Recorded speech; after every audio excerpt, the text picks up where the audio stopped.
All right, howdy Aggs. We're back for part two of the season preview, right? Football is going to be here in no time flat, and we got a lot of prognosticating to do ourselves, trying to figure out what's going to happen with your Aggies in this 2023 season. It's a big year for multiple reasons.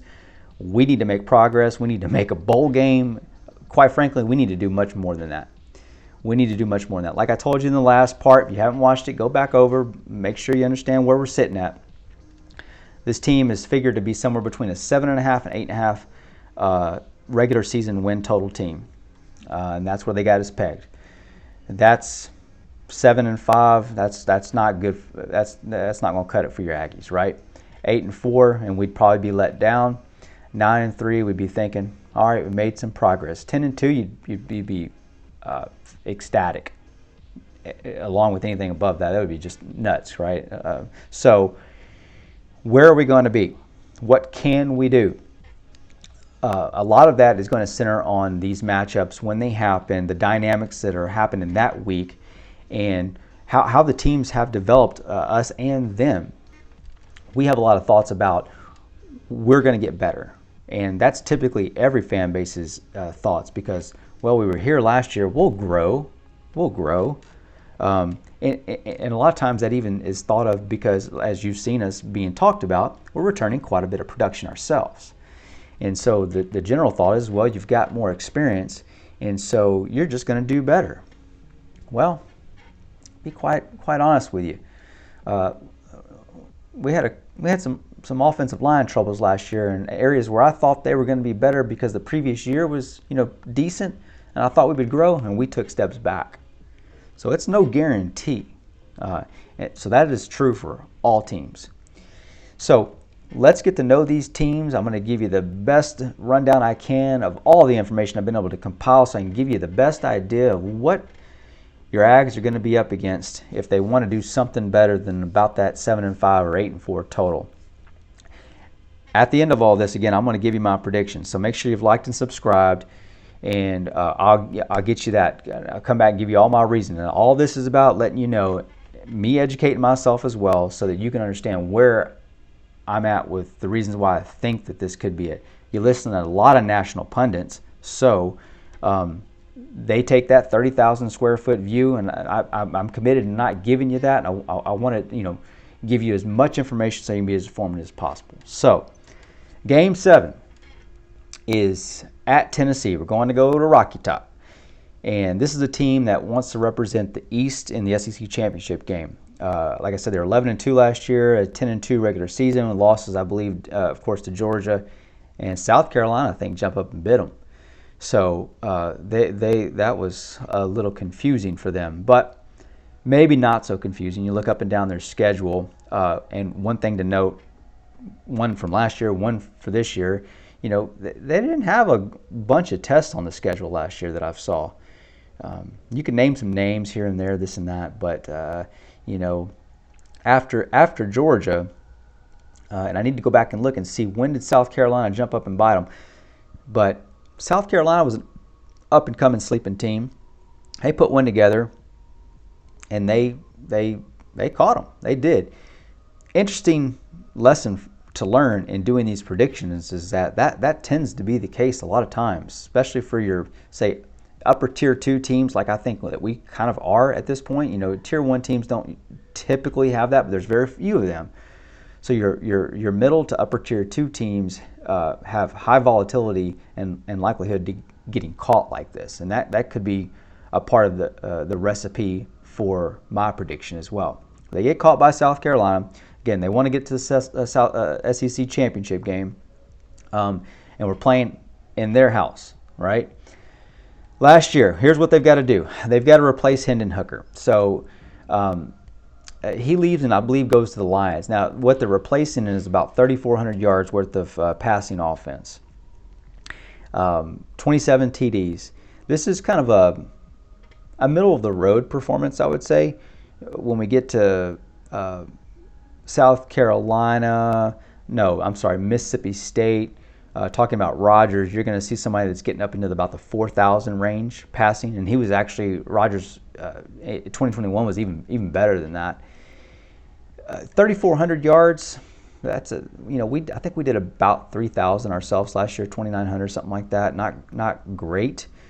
So this is not wow number, but that's still something they're going to have to replace. Probably looking to do that with Joe Milton. I think Tennessee's got a really good quarterback room. One that is maybe being slept on a little bit. You hear people talking about Texas. You hear people talking about LSU. And those are true to a degree, depending on your outlook and affiliations. But this Tennessee class is quite good. Just looking at their spring game, top to bottom, everybody can make throws. Everybody's competent. So whoever's there, I feel pretty good that they're going to have somebody that can do what they need to do. But they're losing a bit of production, and it may or may not be a problem. So Josh Heupel's over there, and you think about this guy as an air it out kind of guy, probably, but he's not necessarily going to do that. He's going to have the quarterback talent to be able to do it, and he's got a 5-star freshman waiting in the ranks too. Probably not going to make it in yet. It's probably going to be Gaston Moore or Joe Milton, but whoever it is, they're not going to be throwing to Jalen Hyatt anymore, who was a 1,000-yard receiver they had last year. And it's not real clear exactly who's going to jump up into that spot. But one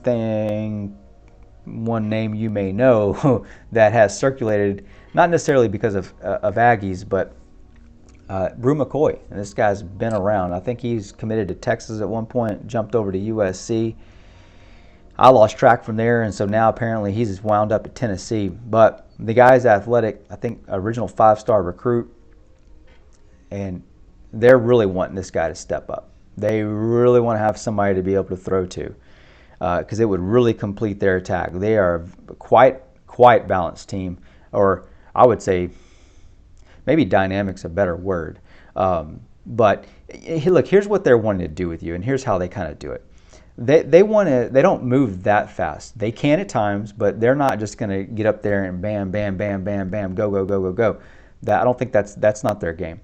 They want to get you into zone, or they want to get you into man.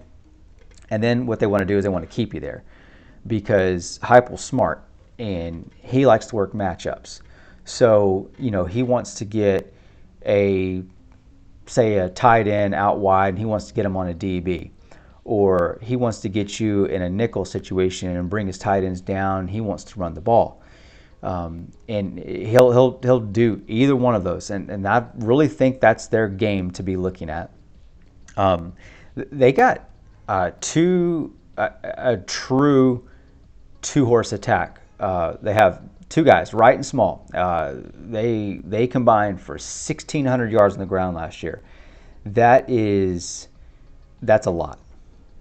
Those are some numbers there. So they will run the ball. So like I said, you're not looking at a Mike Leach type of offense here. You're not looking at the air raid type.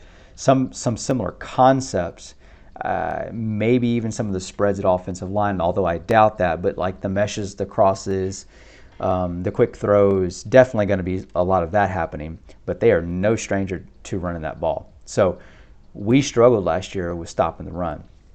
This game is going to be a real test on whether or not, at this point, is our defense going to be transformed into a run stopper. We're pretty good at the pass last year. Figured to probably be better at that this year, but it's no guarantee. But we really have to grow in stopping the run, right? So for me, this game in large part is going to surround, does Durkin have his S together? And are we going to be able to slow down that two-headed monster that they truly do? So they too lose an offensive coordinator to South Florida. He went down there to be head coach. So they're not exempt from that coaching carousel either. And here I think what I'd like to see from Durkin, and you got to think this offensive coordinator departure is not that big a deal. Heupel's an offensive guy, but when they get us into these situations, and like I said, I think they're a situational football team. matchups, whether it be zone or man, and keep you there. How are we going to be doing our defensive line subbing? Don't you think we've got the depth this year that where we can put in a group and keep that group in at least through the series, so that we're not having to sub per se, throughout the series? Of course, there's going to be some obvious times where you're going to do that, but in large part, like, you ought to be able to put them in and not have to worry about getting taken advantage of because you subbed, or having 12 on the field that actually bit us a few times. So I want to see if Durkin, what he's kind of got developed between the first 6 games and getting this game before. I feel like I've got a real good grasp on this. But this is a talented team. It's definitely a team I've got my ears up for. They are only returning 57% on offense. They do get 69% on defense. They're 92nd in defense last year. So the offense kind of laid flat against South Carolina, and then lo and behold, you've got an L there. I don't think they were playing the toughest of schedules last year from my looks. It's a very winnable game. My true thoughts will come out in the prediction on how I think this game's going to come out, and it's, starting this one off, give you some previews a little bit on this. This is not a single game by single game prediction that's going on. So, yeah, I'm giving you information about each one of these games, but there's still a relationship between all these games, right? Your record at the end of the year, 8-4, that's a whole record for the year. And sure, games are individual, but they do play off each other. We've been making this argument for a long time that playing in an 8-game schedule in the SEC is harder than playing 9 in-conference games in the Big 12. Because you accrue injuries, things change, a lot goes on in the course of an SEC schedule. Matchups and how things are going to play out vary in large part. So one thing in our benefit is they're going to play Alabama the following week. So are they going to be looking ahead to that game, or do you believe, for instance, that it's better to play a team after a big game, and so that they're sleeping a little bit more? Maybe they won the game and they're on their high horse and don't take the next one seriously, or get beat, and so now they feel like it's quitting time. Those kind of, I don't know which one of those is the better scenario. So will they take us lightly, thinking a little bit more about what's coming up the following week in Alabama? Maybe maybe, because that's a big rivalry for them, a huge rivalry for them. What last year they beat them for the first time in how many years? Quite a few. So right now, I don't think anything I've told you indicates this is not a winnable game. It's definitely a winnable game, although people are really chalking this one up to an L for us, and maybe rightfully so. However, definitely one we can go out and get and continue the streak that we have with Tennessee at this point. So we're going to get a bye the following week, and then rest up, hopefully get nice and ready to take back that trophy, because we've got to go out and show South Carolina what the deal is. That loss last year, unacceptable. Maybe that was the 6-point loss that we had, was in a touchdown, one of the 5. So, wow. South Carolina, a lot of hype going on around this program. They've got a lot of momentum. They just went 8-5. I think it's an interesting thought also to work into thinking about, like, let's reach back to Auburn real quick. First year with Hugh Freeze. Last year was the first game for South Carolina's head coach, the first year, and they came out guns a-blazing, and man, they did their thing. So was that kind of,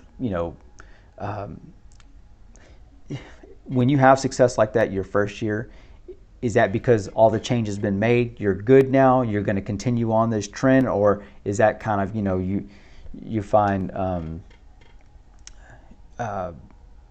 fire your first year? I don't. Interesting question to think about, because maybe Hugh Freeze can duplicate that type of thing too, and so we need to be looking out for that Auburn game for the same reason that South Carolina jumped up and bit us last year. But when that happens, maybe you revert back your second year a little bit more. There's not a good way to know. You're not able to predict that kind of stuff. But let's jump into their personnel, though. And they returned two big pieces.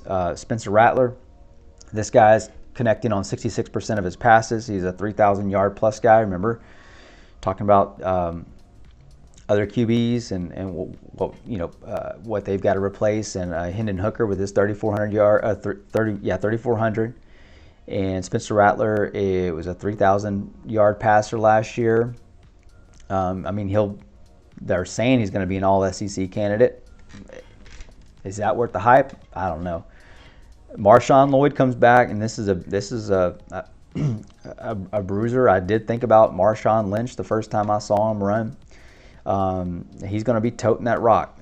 That's what he does. So I think an interesting thought on this game is to think back to last year. And this is how some of these dynamics work out, right? Because if you think we're 8-4 and you think that we can get back some of these close win games from last year, that has a relationship to this year. Well, very much so, like in the Arkansas game when we got the fumble recovery for 98-yard return for a touchdown that helped us win that game in large part. That's not something you normally get. How did South Carolina win this game last year? Well, you had a pick six that came up just short. I think they returned it back to our 2-yard line and, of course, put that in. So it wasn't a true pick six, but you get the idea, right? Fumble recovery off of a snap from King. They also had a kickoff return for a touchdown. That's a lot of interesting dynamics to go out and win that game and do that. So that's not typical production. And I don't think we had a typical effort last year in large part all around. A couple of those kinds of things, I think they feed into whether or not you think this is, this could be a win or a loss again. And you can probably tell by the way I'm talking where I kind of stand on this game.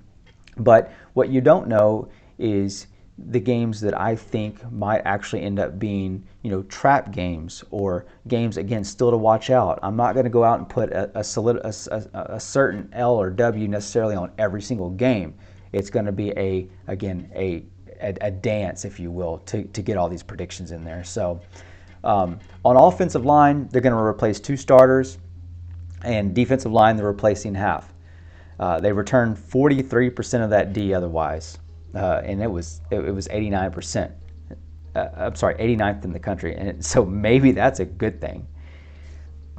I don't know, but 89th is not good, and a whole bunch of new guys is also probably not good. So that lends me to believe in a particular direction. But could it still be a game that jumps up and gets us? Maybe, because there are going to be games that we're going to play flat, perhaps on defense. And they do have a competent offense, so maybe this is the game that we get caught. I almost guarantee you it's probably going to happen, right? We're probably going to, get beat once, get caught once, and then for instance, those people that think we're going to go 9-3, they're seeing something else on there, and they're like, well, all right, well, you're going to drop one more for sure in a close game that could have gone either way, that sort of thing. So on to Ole Miss. I almost said something else there this year. This has become somewhat of a grudge match, these Mississippi games. And Lane Kiffin, you know this guy. A lot of Aggies have come to really dislike this guy. And so this is one that we really want to get back. They're 8-5 last year. They lost 5 of their last 6 games. Actually, I think this was the game that we were within 6 points, or actually, no, this was maybe when we were within 3, so it falls within that range of one we could still get back, right? I think this was Connor's technically first game, and looked like he was doing pretty well. I want to say we were leading at the half, against this team. But be that as it may, No, no, no. We were leading against Florida last year, and just kind of creeping around with Ole Miss. Either way, we know what we're going to get out of this team at this point. We know what he's looking to do, and an interesting dynamic I think that will be work in our favor when it comes to how this is going to match up. But I don't think we're the favorite in this game right now. I want to say ESPN's got us chosen as Ole Miss is the favorite. Yeah, I think matchup wise, they've got them as the favorite. Vegas has us as a 1-point favorite. Okay, that seems fair to me. But when it comes to how we're going to play this team, and what's going to be on the line around this time is going to be something that's going to factor into my decision on whether or not I think this is an L, a W, or say a trap game or something else to look forward to, or maybe we can get a little bit more out of this game. But where both teams going to be with injuries is going to be key, and yeah, all those interesting dynamics. They're going to return Jackson Dart. He threw for 3,000 yards as well. He managed 62%, so highly competent guy. Don't forget about his legs. He's averaging about 8.2 yards per pass. So he's not lighting the world up. He's just doing a really good job. That's it. He's just doing a really good job. And they went out and they're heavy hitters in the portal again. They went out and got Spencer Sanders from Okie State. Some think maybe he could challenge Jackson Dart for the starting position. I don't know. That's possible. Quinshawn Judkins comes back, and this should probably make every Aggie cringe. He's a bruiser, and he's out there. A lot of production, big guy. So I think last year he posted like 205 yards on us. They had Zach Evans as well last year. He's gone on. He's been drafted. 4 out of the 5 offensive linemen return. 80% total on offense. They're really just replacing a couple of wide receivers. So Jonathan Mingo, Malik Heath, both these guys were drafted. One to the Panthers and one to the Packers. That's good news for you because they're big targets, big strong targets. He did a lot with them, honestly. So can they replace those guys? A lot to be said for doing that at this point, right? That's NFL talent that you're going to have to replace. No one just goes out and does that. So typically you tend to miss those guys and somebody else steps up kind of in a little bit different area or something. They're going to have to replace Tavarius Robinson as well. He's NFL guy now. He's offensive line. So I'm sorry. He's their best linebacker from last year. But they want to bring in this guy Perkins, not Harold, Suntarine Perkins, and they've got a couple of freshmen who they're going to need to age quickly and really make some strides. But they're just a potent offense every year, and so that's what makes them so dangerous. And we've really just not had our best foot forward, I think, each time we played them, and particularly on this case, probably on the defensive side. When we had a struggling offensive going on. So we struggled just so mightily on offense all year long, which rolls right on into the next team as well, and probably most mightily so, I would say, it was the Mississippi State. This is a 9-4 team last year, so they're pretty good. They had a lot of people back from the previous year, a lot of seniority as well. That's mostly true again this year. When you're in that situation, you can't just return every single person back. But they do have a lot of changes, and not just in personnel. So they're bringing in this guy Kevin Barbe, and he's coming in from App State. Not happy about that.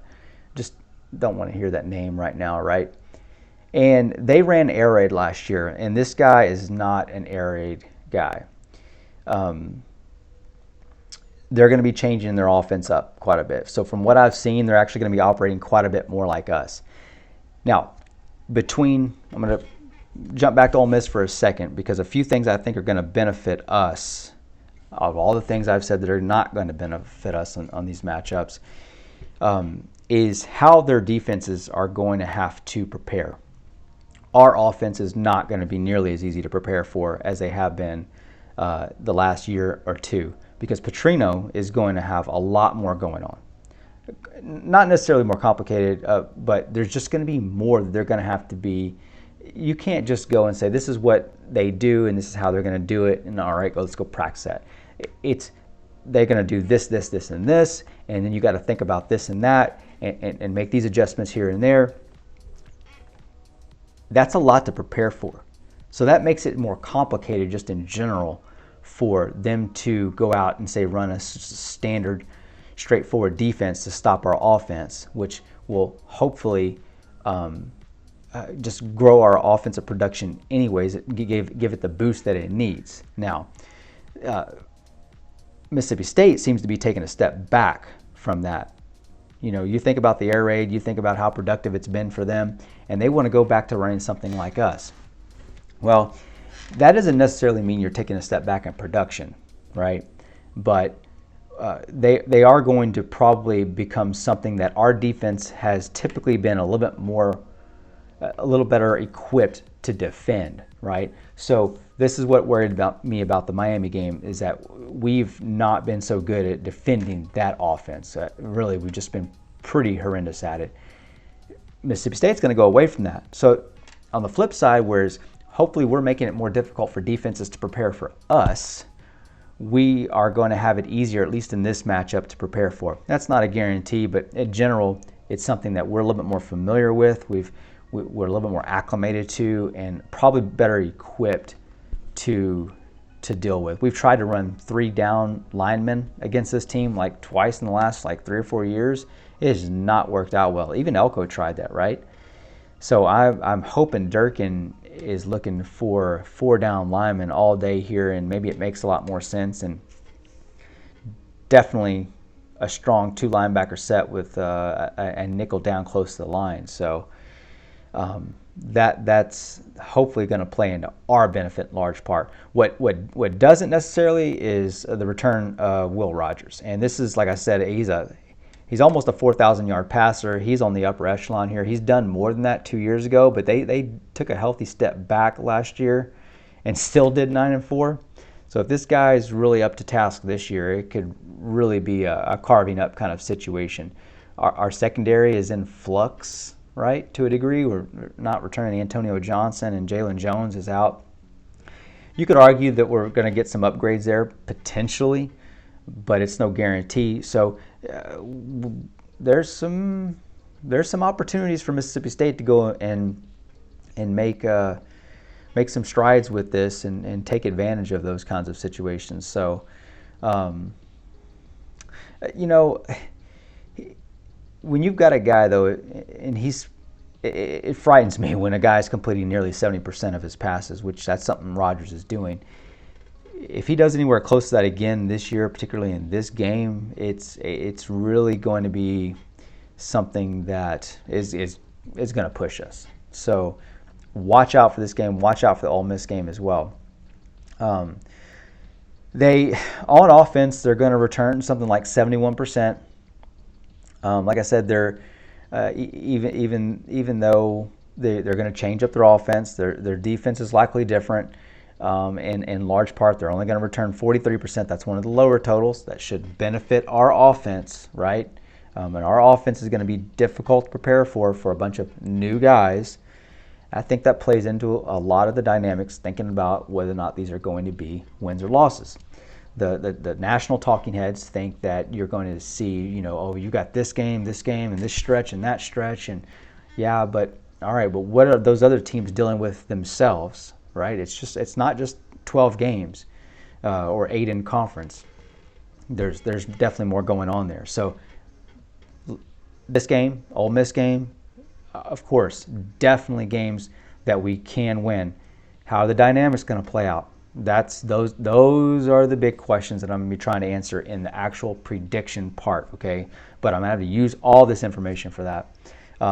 This team did nurse a lot of injuries last year on defense, which is part of the reason why they're technically only returning 43%. We played them late in the year.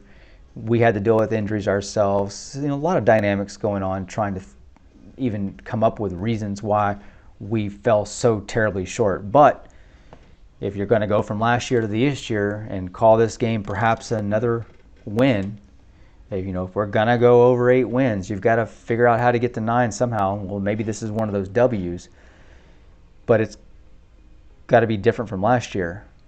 Okay, so we've outlined a few reasons why that may be different, but we did turn the ball over 4 times last year, and King threw 2 INTs. One was a pick 6. We had a very rare chain fumble.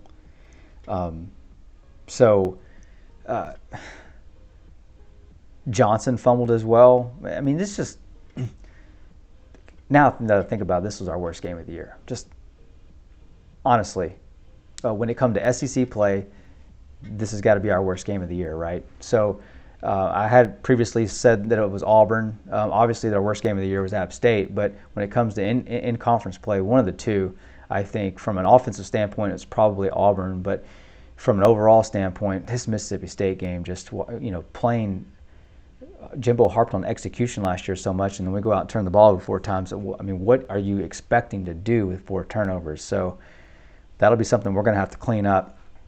Petrino, that's your job. ACU comes next, so we get our annual 10th, 11th week cream puff right before LSU. Now LSU was a world beater last year. Went 10-4, went to Atlanta. I think got their tail beat in by Georgia. And did they lose their last 5 or 6 games? I think they did. No, not. I'm sorry. I'm getting my teams mixed up here a little bit. But I think their last set of games, maybe it was the last 3 or 4 games, were the ones they did lose. They lost to Georgia, of course. They lost their. Did they lose their bowl game? Man, I'm gonna have to go back and check on these lines. But they go and they represent the West, of course, beating Alabama, and they look like they're going to kind of walk into the championship game. So one of the thoughts that came to me was whether or not this team was overlooking us. So I went back and I watched the game again.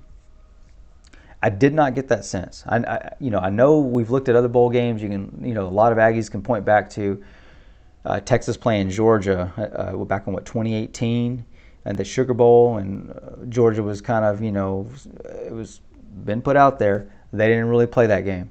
They weren't really interested in that game. Okay. So can we make that determination and then not make that determination here that, LSU just wasn't really into this game? That's not the last game of the season, for one. And I think when you look at the games and when you do the eye test to them, you can tell what's actually going on. And you can tell that LSU was in this game. They were down for this game. So I don't think that was the case. I think we got basically their best shot. But again, no stranger. Probably the most stable team at this point that we're going to play.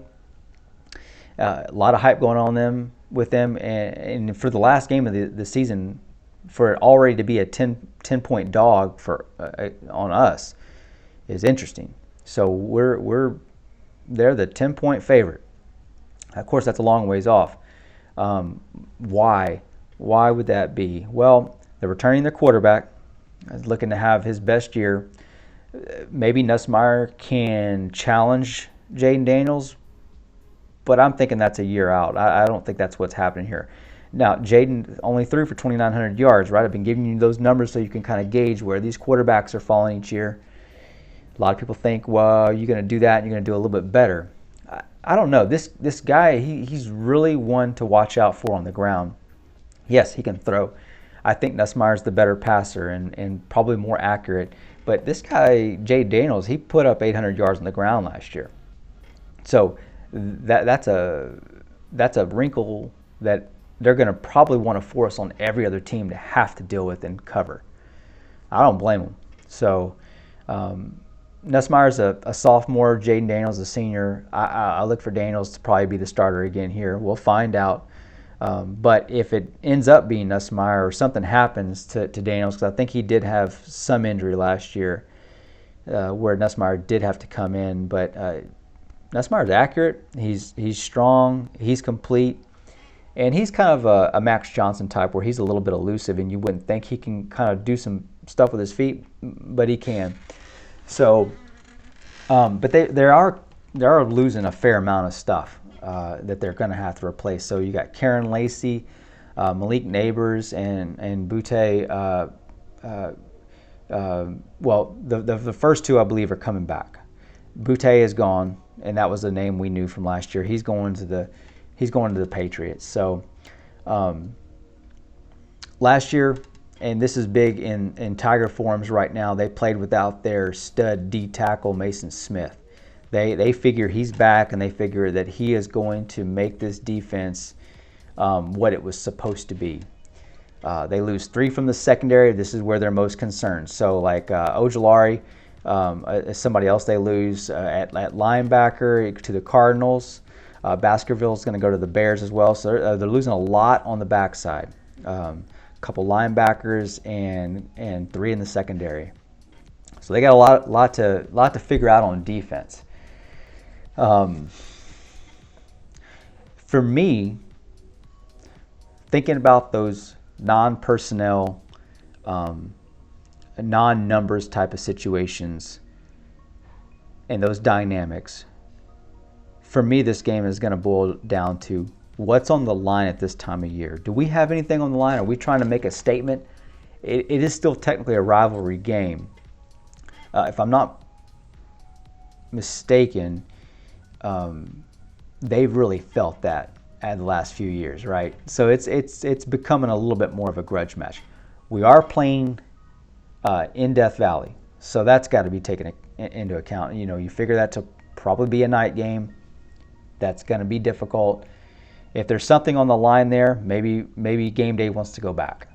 Maybe we get game day for a second time. That would be one heck of a year for that to happen if we've got something actually on the line for this game. And if we do, what could be on the line? Trip to Atlanta. Somebody trying to make a statement. You know, maybe everybody's coming in with one loss, or one team's coming in with 2 losses and really wants to make a huge statement against a really good team, hopefully, to maybe make a case for a college football playoff berth. I say berth, right, because LSU's already been there.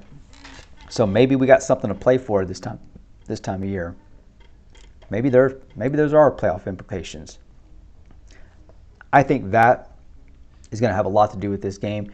It's going to kind of play into the whole rivalry type of game where it doesn't matter. Like all the old Aggs know, it doesn't matter when you play Texas what the talent is there. That game can switch hands any day of the week. Any year it can switch. And it's done that for my 40-year lifespan, which is pretty much dead even at this point, give or take a game on either side. So this game figures to play in that realm. But we were returning 79% total on the team, and I think defense it's north of 80%. Who's going to be healthy this time of year? Big question there. Who's going to be healthy? Yeah, that's pretty much it for these teams. So, you know, start thinking about where you're at with the prediction, and make sure you've already liked and subscribed, because it's time for the prediction. I'm going to give you that right after this. It's going to be coming up next. And I'll tell you this, I'm going to start off with what I think the overall prediction is, and then we'll start getting into the dynamics, because it's not just that overall prediction. It's how is that actually going to mesh with the rest of the season? Where are those potential losses going to come from? Where are those potential extra wins going to come from? or is it going to be a flounder kind of situation? So see you back for that shortly. Thanks, Aggies.